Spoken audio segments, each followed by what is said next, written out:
এই যে মহারানীর ঘুম ভাঙলো, কটা বাজে সে খেয়াল আছে? আসলে কাল রাতে শুতে একটু দেরি হয়ে গিয়েছিল মা, তাই কিছু করে দিতে হবে? না না, আমি আছি তো, এবারই ছি, সব করে দেব। তুমি গিয়ে বই নিয়ে বসে থাকো। এমনভাবে বলছেন কেন মা? কোথায় ভাবলাম ছেলের বিয়ে দিয়ে আমার হাড়ে একটু বাতাস লাগবে। ও মা, এদিকে উল্টো পুরাণ। বউ আমার বই পড়ে আর ধিঙ্গিপনা করে বেড়ায়। মা, ওটাকে ধিঙ্গিপনা বলে না, আমি ছাত্র পড়াই। বিয়ের আগে বাবুকে কত করে বললাম মেয়ে চাকরি করে, আবার ছোট ছোট করে চুল কাটা। বাপের কালে এমন মেয়ে দেখিনি বাপু। মেয়েরা কোথায় শান্তশিষ্ট হবে, শাশুড়ির হাতে হাতে কাজ করবে তা নয়, সারা দিন টই টই করে ঘুরছে। মা, এবার আপনি আমায় অপমান করছেন। ছেলে তো রূপ দেখেই গলে গেল, ওই মেয়েকেই বিয়ে করব। এখন বোঝো, বিয়ের আগে একটু আধটু সবার শখ থাকে, কিন্তু বিয়ের পর স্বামীর সেবা করা, সংসার করাই মেয়েদের আসল ধর্ম। এবার ড্যাং ড্যাং করে ছেলে চড়াতে বেরোবেন। কোনো কথার উত্তর না দিয়ে রাগে অভিমানে নিজের ঘরে চলে আসে অমৃতা। কয়েকদিন ধরেই ও সৌমিত্রকে কিছু বলার চেষ্টা করছে, কিন্তু পারছে না। নিজে রেডি হয়ে বেরিয়ে পড়ল। অন্যান্য দিন তাও মুখে কিছু দিয়ে বেরোয়, আজ তাও হয়নি। কলেজে আজকে অনেকগুলো ক্লাস আছে, খিদেও পেয়েছে। বাস স্ট্যান্ডের কাছে ওর বহুদিনের পরিচিত চায়ের দোকানে ঢুকেই বলল, রাজুদা, চা দাও, মাথাটা ধরেছে বড্ড, একটু আদা দিয়ে দিও তো। আচ্ছা দিদি, তোমার মুখটা শুকনো দেখাচ্ছে, কিছু খাওনি? একটু মুড়ি তরকারি খেয়ে যাও। সব বড় নোট ভাঙায় নিচে। আরে তুমি কি নতুন? সেই দাদাবাবুর সঙ্গে আসতে, তোমার সময় মতো দিও। অমৃতার পিএইচডি কমপ্লিট করে বিয়ে করার ইচ্ছে ছিল, কিন্তু ওর মায়ের জোরের কাছে ওর আর ওর বাবার যুক্তি খাটেনি। তাই মাই দেখে শুনে পাত্র খুঁজেছিলেন। সৌমিত্র ছেলে হিসেবে মন্দ না। অমৃতা প্রথম কয়েকদিন মানিয়ে নিলেও আস্তে আস্তে একটা বিষয় প্রকট হচ্ছে, কিন্তু সেটাও কিছুতেই বলতে পারছে না। আজও ঠিক করেছে যে করেই হোক বলবেই সৌমিত্রকে। মা বলছিল তুমি নাকি আজকে মায়ের মুখে মুখে কথা বলেছ। না, উনি আমাকে বাজেভাবে অপমান করেছিলেন, আমার পড়াশুনো নিয়ে যা নয় তাই বলেছিলেন। কি দরকার ওসবের? তোমার তো কিছুতে কমতি নেই, ছেড়ে দিলেই তো পারো। সৌমিত্র, তোমাকে আমি প্রথম দিনই বলেছিলাম আমার কাছে আমার পড়াশুনো সবার আগে। একটু মানিয়ে নিতে তো পারো। প্রতিদিন এই এক জিনিস ভালো লাগে না, থাক ওসব কথা, এদিকে এসো। তোমাকে আমার একটা কথা বলার আছে। এখন না, একটু পরে বলো, শুনবো। সারাদিন নিজের বউকে কাছে পাই না। না, কথাটা জরুরি। আমি আমাদের এই রেগুলার ইন্টারকোর্সে ঠিক হ্যাপি নই। তুমি বোঝার চেষ্টা করো, এতে দিন দিন আমাদের মধ্যে একটা দূরত্ব তৈরি হোক, সেটা আমি চাই না। মানে কি? তুমি আমার পৌরুষের দিকে আঙুল তুলছো? আমি তোমাকে শোক দিতে পারি না? চিৎকার করছো কেন? এটা একটা খুব স্বাভাবিক ব্যাপার, একটু বোঝার চেষ্টা করো। আমরা দুজন আলাদা মানুষ, আমাদের চাহিদা ভালো লাগা সম্পূর্ণ আলাদা। ছি ছি ছি, তোমার লজ্জা করলো না আমাকে এসব বলতে? বাবু, এত রাতে চিৎকার করছিস কেন? তোমার বৌমা শারীরিক সম্পর্কে খুশি নয়, সে মনোপুত হতে পারছে না, তার স্বামী সঙ্গ ভালো লাগছে না।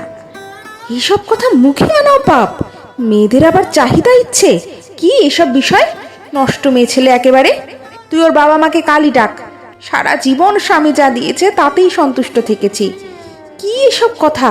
এই জন্য মেয়েদের বেশি পড়তে দিতে নেই, এরা ধরাকে সরা জ্ঞান করে।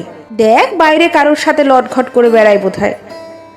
পরের দিন সৌমিত্র অমৃতার মা বাবাকে যাচ্ছে তাই ভাবে অপমান করে। মা বাবাকে এই অপমান সহ্য করতে না পেরে অমৃতা জানিয়ে দেয় সে সৌমিত্রের সাথে থাকতে চায় না। অমৃতার মা বোঝানোর চেষ্টা করলে অমৃতার বাবা বাধা দিয়ে বলেন, তোমার কথা শুনে মেয়ের বিয়ে দিয়েছিলাম, কিন্তু এরকম নোংরা মানসিকতা সম্পন্ন পরিবারে তো মেয়েকে ফেলে রাখতে পারি না, তাই তুমি চুপ করে থাকবে।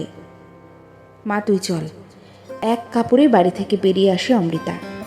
মেয়েদের একটু মানিয়ে নিতে হয়, তুই সৌমিত্রকে ভুল বুঝছিস। সমাজে মুখ দেখাবো কি করে? সারা পাড়ায় ঢিঢি পড়ে যাবে। তুমি চুপ করবে? তুমি পড়ে থাকো তোমার সমাজ নিয়ে।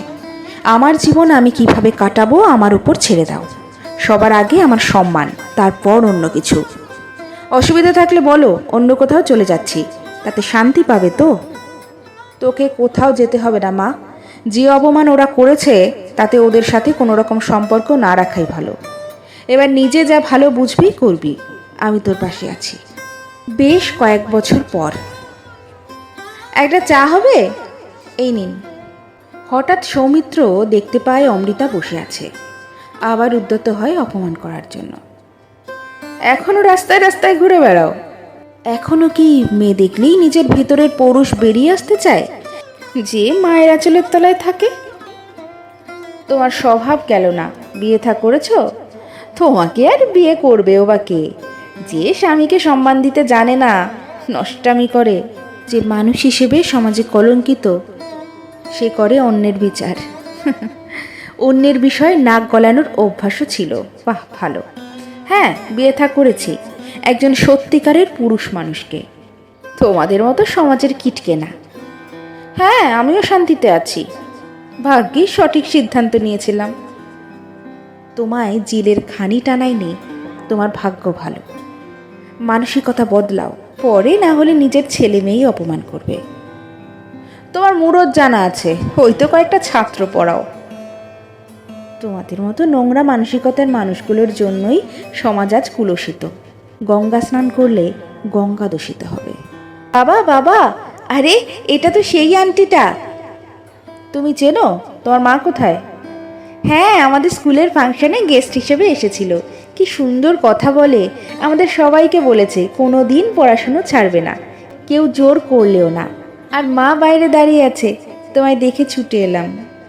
একদম কোনোদিনও পড়াশুনো ছাড়বে না, কেউ জোর করলেও না, তবেই মানুষকে সঠিক চোখে দেখতে পারবে। কোনোদিন কারোর জোর মেনে নেবে না। সৌমিত্র, পারলে নিজের মানসিকতা বদলাও, এখনো বেশি দেরি হয়নি। রাজুদা, দেরি হয়ে যাচ্ছে গো। রাজুদাকে চায়ের কথা বলে বাইরে গিয়ে দাঁড়ায় অমৃতা। ম্যাম, গাড়ি রেডি। তুমি চা খাবে তো? চা খেয়ে যাবে। এই মেয়েটাকে চেনেন? এর এত বড় গাড়ি হলো কি করে? উনি আমাদের এখানকার ডিস্ট্রিক্ট ম্যাজিস্ট্রেট, তাই সম্মান দিয়ে কথা বল। উনি আমাদের এখানকার ডিস্ট্রিক্ট ম্যাজিস্ট্রেট, তাই সম্মান দিয়ে কথা বলুন, নাহলে ঘাড় ধাক্কা দিয়ে বার করে দেব। টাকা দিয়ে গটগট করে মেয়েকে নিয়ে বেরিয়ে যায় সৌমিত্র। দিদি, তোমার চা। কে গো এই লোকটা? চিনি না, প্রথম দেখলাম। চায়ের কাপ হাতে রাস্তায় দাঁড়ায় অমৃতা। মনের মধ্যে একটা অনাবিল শান্তি বিরাজ করছে। বেশ ফুরফুরে লাগছে নিজেকে। হালকা হাওয়া দিচ্ছে বাইরে, আকাশটা নীল হয়ে আছে, হালকা মেঘের আনাগোনাও চোখে পড়ছে। পুজো আসছে যে।